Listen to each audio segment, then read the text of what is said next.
उत्तर प्रदेश के आदरणीय मुख्यमंत्री जी, आदरणीय राज्यपाल महोदया,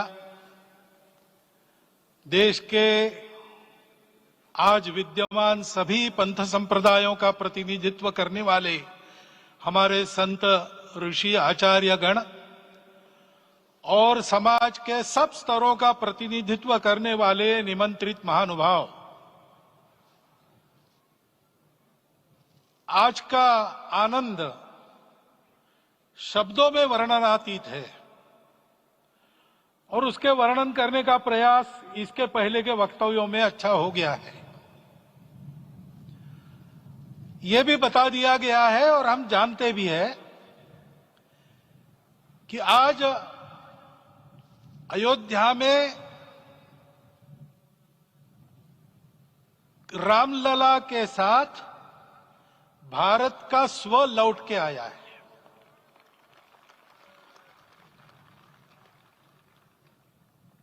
और संपूर्ण विश्व को त्रासदी से राहत देने वाला एक नया भारत खड़ा होके रहेगा, इसका प्रतीक आज का कार्यक्रम बन गया है।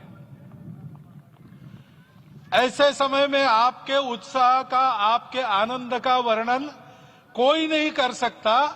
हम यहां पर अनुभव कर रहे, पूर्ण देश में यही वातावरण है। छोटे छोटे मंदिर के सामने दूरदर्शन पर इस कार्यक्रम को सुनने वाले हमारे समाज के करोड़ों बंधु वहां पहुंच न पाए, ऐसे घर घर के हमारे नागरिक सज्जन, माता भगिनी सब भाव विभोर है, सब में आनंद है, सब में उत्साह है। और ऐसे समय में जोश की बातों में थोड़ी सी होश की बात करने का काम मुझे ही दिया जाता है। आज हमने सुना कि इस प्राण प्रतिष्ठा महोत्सव में पधारने के पूर्व प्रधानमंत्री जी ने कठोर व्रत रखा। जितना कठोर व्रत रखने को कहा था, उससे कई गुना अधिक कठोर व्रताचरण उन्होंने किया। मेरे पुराना उनसे परिचय है, मैं जानता हूं वो तपस्वी है ही, परंतु वो अकेले तप कर रहे हैं, हम क्या करेंगे। अयोध्या में रामलला आए, अयोध्या से बाहर क्यों गए थे, रामायण में क्यों गए थे बाहर, तो अयोध्या में कलह हुआ। अयोध्या उस पुरी का नाम है जिसमें कोई द्वंद्व नहीं, जिसमें कोई कलह नहीं, जिसमें कोई दुविधा नहीं। वो हुआ 14 वर्ष वनवास में गए। वो सब ठीक होने के बाद दुनिया के कलह को मिटा के वापिस आए। आज रामलला वापस फिर से आए हैं 500 साल के बाद।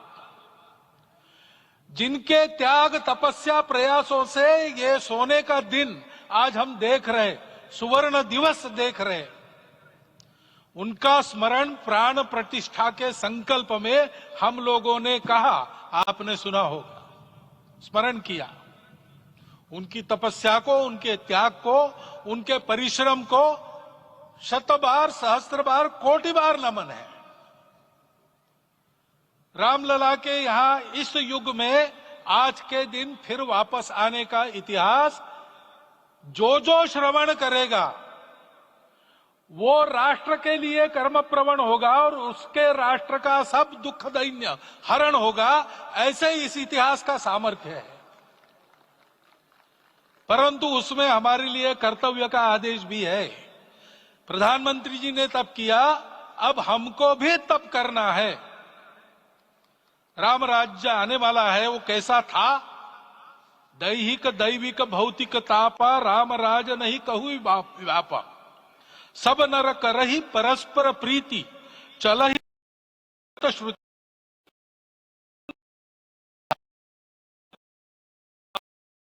सब गुनी, सब गुणज्ञ पंडित, सब ज्ञानी, सब कृतज्ञ नहीं कपट सयानी। राम राज्य के सामान्य नागरिकों का जो वर्णन है, हम भी इस गौरवमय भारतवर्ष की संतानें हैं। कोटि कोटि कंठ उसका जयगान करने वाले हमारे हैं। हमको इस प्रकार के व्यवहार को रखने का तप आचरण करना पड़ेगा। हमको भी सारे कलह को विदाई देनी पड़ेगी। छोटे छोटे परस्पर मत रहते हैं, छोटे छोटे विवाद रहते हैं, उसको लेकर लड़ाई करने की आदत छोड़ देनी पड़ेगी। आखिर है क्या? ये बात बताई, वो सामान्य नागरिक कैसे थे? निर्दंभ, प्रामाणिकता से आचरण करने वाले, केवल बातें करने वाले नहीं और बातें करके उसका अहंकार पालने वाले नहीं थे। काम करते थे, आचरण करते थे और अहंकार नहीं था। ऐसे वो थे और धर्मरत थे। यानी क्या थे?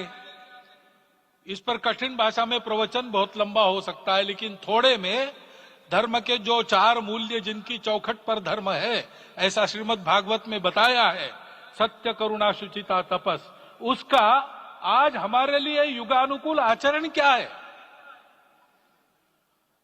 तो सत्य कहता है कि सब घटों में राम है, ब्रह्म सत्य है, वही सर्वत्र है।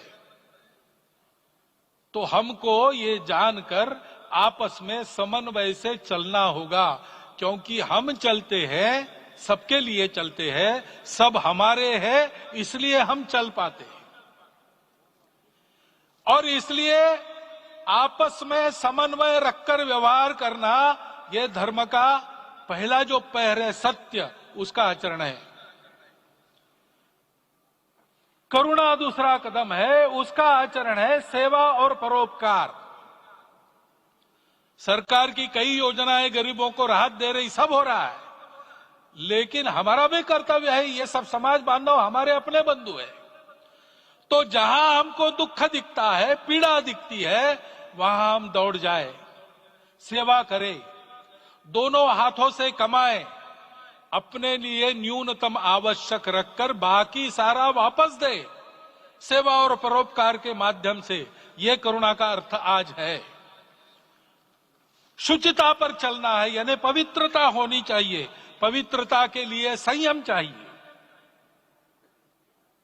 अपने को रोकना है। सब अपनी इच्छाएं, सब अपने मत, सब अपनी बातें ठीक होंगी ही ऐसा नहीं, और होगी तो भी अन्यों के भी मत है, अन्यों की भी इच्छाएं हैं। और इसलिए अपने आप को संयम में रखते हैं तो सारी पृथ्वी सब मानवों को जीवित रखेगी। गांधी जी कहते थे, earth has enough for everyone's need, but it cannot satisfy everyone's greed. तो लोभ नहीं करना, संयम में रहना और अनुशासन का पालन करना, अपने जीवन में अनुशासित रहना, अपने कुटुंब में अनुशासन रहना, अपने समाज में अनुशासन रहना। सामाजिक जीवन में नागरिक अनुशासन का पालन करना। भगिनी निवेदिता कहती थी कि स्वतंत्र देश में नागरिक संवेदना रखना और नागरिक अनुशासन का पालन करना, यही देशभक्ति का रूप है। इससे जीवन में पवित्रता आती है। और तपस का तो मूर्तिमान उदाहरण आपके सामने आज दिया गया। व्यक्तिगत तपस तो हम करेंगे, सामूहिक तपस क्या है? संगच्छध्वम संवदध्वम संवो मनावसी जानता। हम साथ चलेंगे, बोलेंगे आपस में, उसमें से एक सहमति का संवाद निकालेंगे, एक ही भाषा बोलेंगे, वो वाणी मन वचन कर्म समन्वित होगा और मिलके चलेंगे, अपने देश को विश्वगुरु बनाएंगे। ये तपस हम सबको करना है। 500 वर्षों तक अनेक पीढ़ियों ने लगकर परिश्रम करके प्राणों का बलिदान देके खून पसीना बहाकर आज ये आनंद का दिन सारे राष्ट्र को उपलब्ध करा दिया। उन सबके प्रति हमारे मन में कृतज्ञता है। मैं यहां बैठता हूं तो मेरे मन में विचार आता है कि मुझे बिठाया, मैंने क्या किया। वो तो जो उन्होंने किया उसका प्रतिनिधि भी मुझे बनाया गया है। उस प्रतिनिधि के नाते मैं ये अवदान स्वीकार करता हूं और उन्हीं को अर्पण करता हूं। परंतु उनका ये व्रत हमको आगे लेके जाना है।